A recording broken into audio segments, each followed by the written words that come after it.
अस्सलाम वालेकुम। ख़वातीन और हज़रात, आप देख रहे हैं उर्दू पॉइंट और प्रोग्राम सेहत की बातें के साथ आपका मेज़बान डॉक्टर अब्दुल बासित आपकी खिदमत में हाजिर है।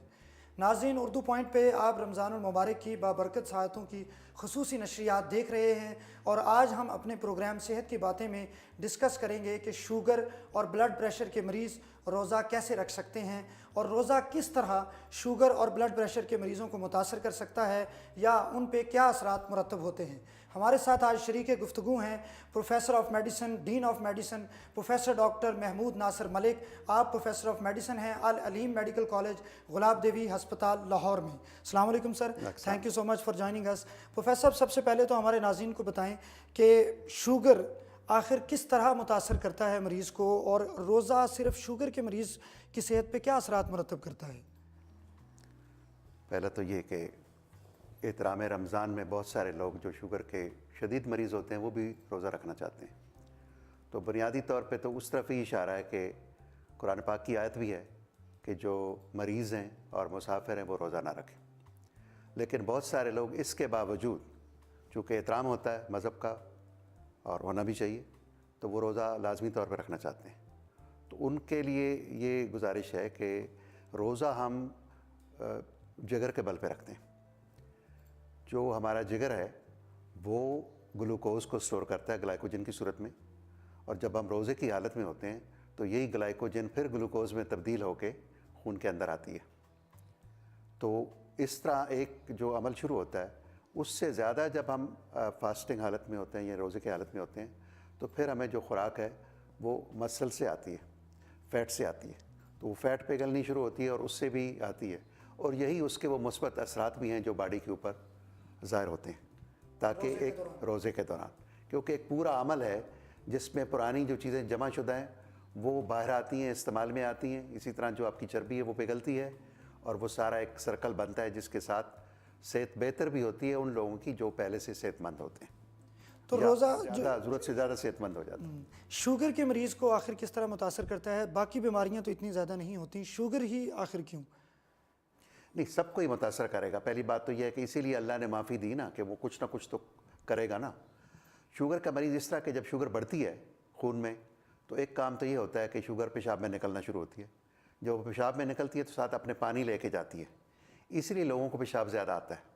तो रोज़े की हालत में चूँकि पानी पीने की इजाज़त नहीं है तो इसलिए वो डिहाइड्रेशन का शिकार हो जाते हैं। जब डिहाइड्रेशन होती है, पानी की कमी हो जाती है खून में, तो खून गाढ़ा होना शुरू हो जाता है। खून गाढ़ा होने से एक तो जो पानी निकल गया उससे ब्लड प्रेशर कम होना शुरू हो जाता है, और खून गाढ़ा होने से उसका जो बहाव है उसका खून की नालियों में, चाहे वो दिल की हों, चाहे वो दिमाग की हों, चाहे वो गुर्दे की हों, वो स्लो पड़ जाता है। और ऐसे लोग जिनको पहले फालज का हमला हो चुका है, थ्रोम्बोटिक स्ट्रोक हो चुकी है, उनमें ये अमल ज़्यादा बढ़ सकता है, वो ज़्यादा मुतासर हो सकते जी वो ज़्यादा मुतासर हो सकते हैं। अच्छा प्रोफेसर साहब, दो तरह के मरीज़ होते हैं शुगर के, एक वो जो दवाई के साथ अपनी शुगर कंट्रोल करते हैं और दूसरे वो जो इंसुलिन के साथ। ये दोनों किस तरह रोज़ा रख सकते हैं, किस तरह ये अपनी खुराक को और दवाई को बेहतर करें, या किस तरह एडजस्ट करके रोज़ा रखा जा सकता है। जो पहले से लोग स्टेबल हैं, यानी अपनी दवा के ऊपर बिल्कुल पहले से सही जा रहे हैं, उनकी शुगर ठीक जा रही है, रोज़े में उनमें एक ही तब्दीली करने की बुनियादी ज़रूरत है कि जो वो सुबह की खुराक है उसको शाम पे ले आएँ। अच्छा, यानी सुबह की खुराक ना लें वो। नहीं, अफ्तार पे ले आएँ उसकी जो मॉर्निंग डोज है, यानी वो फुल डोज होगी ना, उसको ले आएँ। और जो शाम वाली है वो अब उस दायरे सहरी के ऊपर आ जाएगी, उसको आधा कर देना। ठीक है, तो ये इतना ही काफ़ी होगा उनके लिए। यानी सुबह शाम एक गोली लेने की बजाय वो रात को अफ्तार के वक्त एक लेंगे और फिर सुबह सहरी के वक्त आधी लेंगे। आधी लेंगे, वही डोज जो है। ये उन लोगों के बारे में जो सल्फोनिल यूरियाज ले रहे हैं, डायोनिल है, गैट्रिल है, ये जो दवाएं हैं, कुछ नई दवाएं जो आ गई हैं, DP4 इनहिबिटर्स हैं, तो उन पे बहुत ज़्यादा मॉडिफिकेशन की ज़रूरत नहीं होती। जो सल्फोनिल यूरियाज हैं, डायोनिल है, डायोनिल तो आम तौर पे हम कहते हैं कि ना ली जाए क्योंकि उससे शुगर कम होने का एहतमाल हो जाता है। लेकिन अगला जो उसका ग्रुप है, डायमाइक्रॉन है या गैट्रिल है, ग्लाइमेपिराइड और ग्लिकलिजाइड, ये जो दवाएं हैं ये ज़्यादा बेहतर हैं रोज़े की हालत में डायोनिल की निस्बत। और जो इंसुलिन का जो मरीज़ है, मेटफॉर्मिन है यानी ग्लूकोफेज जो गोली है, वो बहुत ज़्यादा असर नहीं करती, उसकी डोज को वैसे ही रखना चाहिए, उसको ज़्यादा बदलने की ज़रूरत नहीं है। इस तरह जो आगे जो ग्लिप्टिन्स आ गए हैं, सीटाग्लिप्टिन, और ये इनकी भी दवा में बहुत ज़्यादा ज़रूरत नहीं है। कुछ लोगों में इसके बावजूद गिर सकती है, तो फिर हम वही करते हैं कि सहरी के वक्त जो डोज़ है उसको आधा कर लिया जाए। शुगर कब चेक करना चाहिए उन्हें? शुगर एक तो आपने चेक करनी है सहर अफ्तार पे तो लाजमी करनी, लेकिन जो शुगर कम होने का बहुत ज़्यादा एहतमाल होगा वो 2-3 बजे दोपहर के लगभग होगा, तो उस वक्त भी इसको लाजमी करना ज़रूरी है, क्योंकि आप शुगर की दवा ले चुके हैं और चूँकि दोपहर का रूटीन में तो हम ले रहे होते हैं खुराक, तो जिस्म उसका आदी हो चुका होता है, उस वक्त शुगर करनी इंतहाई ज़रूरी है। अगर शुगर 70 पे चली जाए किसी वक्त भी, तो उस वक्त ये फतवा है और अहकामात हैं डॉक्टरी के, उस रोज़ा को खोल दिया जाए। इसी तरह 70 से कम जो है वो 70 जानलेवा से कम साबित हो जाए, सकती है। और अगर किसी वक्त भी 300 से ज़्यादा हो जाए तो फिर भी इसमें अहकामात हैं कि रोज़े को तोड़ दिया जाए, ये मेडिकली तिब्बी तौर पर। तो ये बहुत दो ज़रूरी बातें हैं। जब बहुत ज़्यादा हो जाती है तब भी वो नुकसान का बायस बनेगी, और जब वो कम हो जाती है तो ब्रेन फंक्शन हमारा दिमाग जो है शुगर पे ही काम कर रहा होता है, और उसमें बेहोशी गनूदी उसका बहुत ज़्यादा एहतमाल ज़्यादा हो जाता है। ऐसी क्या अलामत होती हैं जिससे मरीज़ को ये पता चल सकता है कि उसका शुगर कम हो रहा है, या उसके घर वाले ये अंदाज़ा लगा सकते बहुत हैं? सारे लोग जो हैं उनको पहले से कुछ अलामात होती हैं। कुछ ऐसे लोग होते हैं जिनको 7 या 10 साल शुगर के हो गए हैं, उनमें हाइपोग्लाइसीमिया अवेयरनेस कम हो जाती है, यानी शुगर कम भी हो जाए तो उनको पता नहीं चलता। शुगर कम होने की अलामात में हाथों में पसीना आना, हाथों का कांपना, दिल का तेज़ तेज़ चलना, दो नज़र आना, गनुदगी की तरफ जाना, ये वो अलामात हैं जो हाइपोग्लाइसीमिया यानी कम शुगर की अलामात हैं। और ज़्यादा शुगर की कोई अलामत होती ज़्यादा है? शुगर की आम तौर पे नहीं होती, लेकिन वो गनुदगी की तरफ ले जाएंगे, या बंदे को पेशाब ज़्यादा आएगा और गनुदगी होगी, ये ज़्यादा अलामात ज़्यादा ये तो शुगर सर की। आपने बताया वो मरीज़ जो दवाई के साथ अपनी शुगर कंट्रोल करते हैं। कुछ मरीज़ इंसुलिन ले रहे होते हैं, वो क्या तब्दीलियां करें, वो किस तरह रोज़ा रख सकते हैं? इंसुलिन की अब बहुत सारी किस्में आ गई। एक तो पुरानी इंसुलिन थी, अब वो मिक्स्ड इंसुलिन है जो 70-30 कहलाती है इंसुलिन, तो वो एक कम्बिनेशन इंसुलिन है। इसी तरह और इंसुलिन है जो एक दफ़ा लगती है। तो जो पहले से स्टेबल लोग हैं, यानी इंसुलिन के ऊपर स्टेबल हैं, उनके लिए भी हुक्म फिर वही है कि जो मॉर्निंग डोज है वो 30 से 50% कम हो जाएगी, डिपेंडिंग रूटीन की ले रहे हैं जो उससे? रूटीन की ले रहे हैं सहरी के वक्त, वो 30 से 50%। शुरू में हम कहेंगे कि बिल्कुल आधी कर लें और उसको भी उससे, लेकिन वो खाना फिर अपना बहुत उसमें वो नहीं करना कि कमी की तरफ नहीं जाना, और जो रात की डोज़ है वो फुल होगी। इसी तरह जब रोज़ा खोलते हैं तो उस वक्त चूँकि बाकी चीज़ें तो खुराक के बारे में करते हुए बात, अगर 1-2 खजूरें वो ले लें तो उसमें कोई ज़्यादा नहीं, 2 खजूरें, वो खजूर जो है आपकी तवानाई भी पूरी करेगी, आपकी ग्लूकोज भी पूरी करेगी, और बाकी जो डेफिशिएंसीज हैं उनको भी पूरा कर लेगी। लेकिन रोज़ा खोलते हुए सबसे अहम बात जो है वो पानी की कमी को दूर करना। तो पानी को वाफर मिकदार में लेना चाहिए, लेकिन वो शुगरी ड्रिंक्स नहीं होने चाहिए। आहिस्ता आहिस्ता थोड़ा थोड़ा करके, जैसे नींबू पानी है उस तरह वो कर लें, उसमें चीनी ना डालिए, ये ज़रूरी बात है, और उसको थोड़ा थोड़ा करके बढ़ाते जाएं ताकि तरावी तक वो 4-5 गिलास 8 गिलास पी चुके हों। शुगर के कौन से ऐसे मरीज़ हैं जिन्हें रोज़ा रखने से पहले अपने डॉक्टर से ज़रूर रजू करना चाहिए या बहुत मोहतात रहना चाहिए? ऐसे लोग जिनको पिछले 3 महीने में शुगर कम होने का एक शदीद अटैक हो चुका हो, एक ऐसा मरीज़ जिसको हाइपोग्लाइसीमिया अवेयरनेस यानी उसको शुगर का कम होने का पता ना चलता, एक ऐसा आदमी जिसको पहले से शुगर की वजह से फालज हो चुका हो, ऐसे मरीज़ जो हामला ख़वातीन हैं, उनको ये सब पहले रुजू करना चाहिए डॉक्टर से रोज़ा रखने से पहले।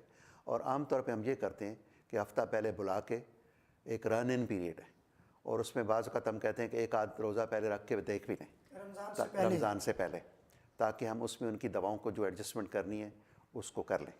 अमूमी तौर पे मैं ऐसे ही करता हूँ कि 1-2 पहले बुला के, चाहे हम उसको वैसे ही शिफ्ट कर दें, अभी सहरी और अफ्तारी का ना भी करें, तो मॉर्निंग डोज को कम करके रात की डोज को फुल रख के उसको एडजस्ट कर लेते हैं और देख लेते हैं कि किस वक्त शुगर कम होने का एहतमाल ज़्यादा है।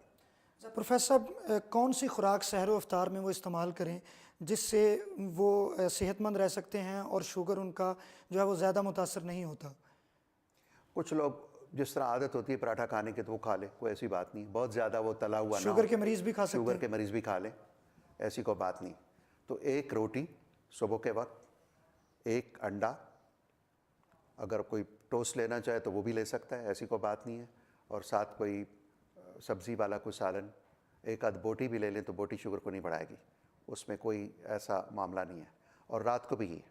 लेकिन जब हम ज़्यादा फ्रूट की तरफ जाते हैं या फ्रूट चाट की तरफ जाते हैं तो सच्ची बात है, जब रोज़ा रखा होता है और भूख लगी होती है तो हाथ रुकता नहीं है। वही वक्त है जब मरीज़ ने अपने हाथ को रोकना है। लेकिन जो मरीज़ स्टेबल हैं, जिस तरह आपने बताया कि जो दवाई के साथ मैनेज कर रहे हैं, क्या उनके लिए भी मीठा जो है वो मुकम्मल मना है शुगर रमज़ान में? जी बिल्कुल। उसमें ऐसा है कि जब शुगर की बात ऐसी है, जैसे अगर आप 2 दाने चीनी के ले लें तो शुगर नहीं बढ़ेगी, लेकिन 1 चम्मच लें तो बढ़ जाएगी। ये मरीज़ को मलहूज़ रखना चाहिए फ्रूट के बारे में भी। जो बहुत ज़्यादा शुगरी फ्रूट है उनके बारे में ऐसा ही करना कौन चाहिए। से फ्रूट्स ऐसे हैं जो बहुत ज़्यादा हैं? जिस तरह अब आम आ जाएगा, अंगूर है, खजूर है। खजूर ज़्यादा ले लें तब उसमें भी हो जाएगा, लेकिन 2 खजूरें अलाउड हैं रोज़े की हालत में, उससे ज़्यादा नहीं।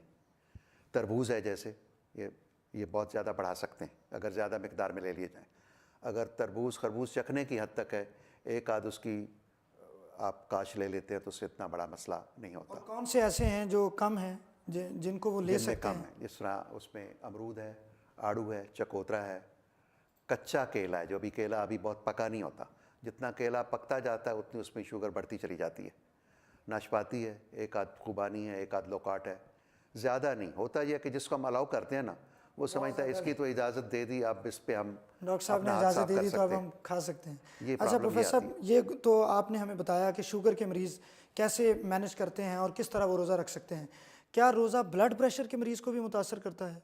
जी, ब्लड प्रेशर में भी ये होता है कि जो ब्लड प्रेशर की दवा है उसने ब्लड प्रेशर को गिराना है, और हमारा ब्लड प्रेशर मेंटेन होता है आपके ब्लड वॉल्यूम से, वो भी उसका हिस्सेदार है। रोज़े की हालत में चूँकि हम पानी नहीं पी रहे होते तो पानी की मिकदार कम हो जाती है, और इंट्रावास्कुलर वॉल्यूम जो है, यानी खून के अंदर जो पानी की मिकदार है वो कम होती चली जाती है, जिसकी वजह से ब्लड प्रेशर गिरने का एहतमाल हो जाता है। तो ऐसे लोगों के लिए भी वही है कि मॉर्निंग डोज जो है वो कम कर दी जाए, आधी कर दी जाए, और रात की जो डोज़ है वो फुल रखी जाए। और कुछ ऐसी दवाएं हैं ब्लड प्रेशर की भी जो पेशाब आवर होती हैं, उनको हम नहीं देना पसंद करेंगे। जिनसे पेशाब ज़्यादा आता है? जिनसे पेशाब ज़्यादा आता है, क्योंकि पेशाब ज़्यादा आता है तो वो और डिहाइड्रेशन को और पानी की कमी को लीड करेंगी, और अगर बिलफर्ज वो देनी भी पड़ती है हमें तो फिर हम वो रात को देते हैं। अमूमी तौर पे वो सुबह को दी जाती हैं, लेकिन अगर ऐसी सूरत में बहुत ही ज़रूरी है कि हमने पेशाब आवर देनी है, स्पेशली वो लोग जिनको साथ हार्ट फेलियर भी है। शुगर के मरीज़ों में, ब्लड प्रेशर के मरीज़ों में, चूँकि ये कॉमन भी होते हैं, ऐसे लोग जिनके किडनी फेलियर हो चुकी है उनको वो उनके लिए है कि वो बिल्कुल रोज़े के बारे में प्रोफेसर साहब, आखिरी सवाल मैं आपसे ये करूँगा कि शुगर ब्लड प्रेशर के मरीज़ों के अलावा भी आम जितनी आवाम है, अफ्तार के वक्त बहुत ज़्यादा वो ड्रिंक्स लेते हैं, बहुत ज़्यादा पानी पीते हैं। किस तरह एहतियात करनी चाहिए, उसमें क्या क्या ड्रिंक्स लेनी चाहिए? क्या बहुत ज़्यादा पानी एकदम पी लेना सेहत को मुतासर करता है? जी बिल्कुल, क्योंकि पानी जब ज़्यादा पीते हैं तो वो यकदम पानी जब जिस्म में जाता है तो वो ओवर हाइड्रेशन हो जाती है। तो उस पर जो पानी पीना है, सबसे बेहतरीन ये है, चूँकि आजकल गर्मी है, कि आप नमक थोड़ा सा डाल के, जिनको ब्लड प्रेशर नहीं है, मैं उन लोगों की बात कर रहा हूँ, आम लोग जो हैं, उस पर थोड़ा सा नमक डाल के, उसमें नींबू वो डाल के, या कोई और भी शरबत उसमें, लेकिन थोड़ा सा नमक उसमें इजाफा कर लें, और यकदम जो 4-5 गिलास पी लेना वो बहुत मुनासिब नहीं है, क्योंकि उससे यकदम शुगर भी बढ़ जाती है बॉडी में, क्योंकि हम शुगरी ड्रिंक्स ज़्यादा लेने के कायल होते हैं, तो वो मुनासिब नहीं है। उसमें एहतियात करनी चाहिए।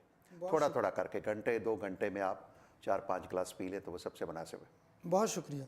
नाज़रीन, आप देख रहे थे उर्दू पॉइंट पे प्रोग्राम सेहत की बातें। प्रोफेसर डॉक्टर महमूद नासिर मलिक हमारे साथ शरीक गुफ्तगू थे। प्रोफेसर साहब ने हमें बताया कि किस तरह हम अपनी खुराक और अद्वियात को एडजस्ट करके आम लोग भी और बिलखुसूस शुगर और ब्लड प्रेशर के मरीज़ रोज़ा रख सकते हैं। अपने मेज़बान डॉक्टर अब्दुल बासित को उर्दू पॉइंट से इजाज़त दीजिए। आपके फ़ीडबैक का इंतज़ार रहेगा। अगले प्रोग्राम तक के लिए अल्लाह हाफिज़।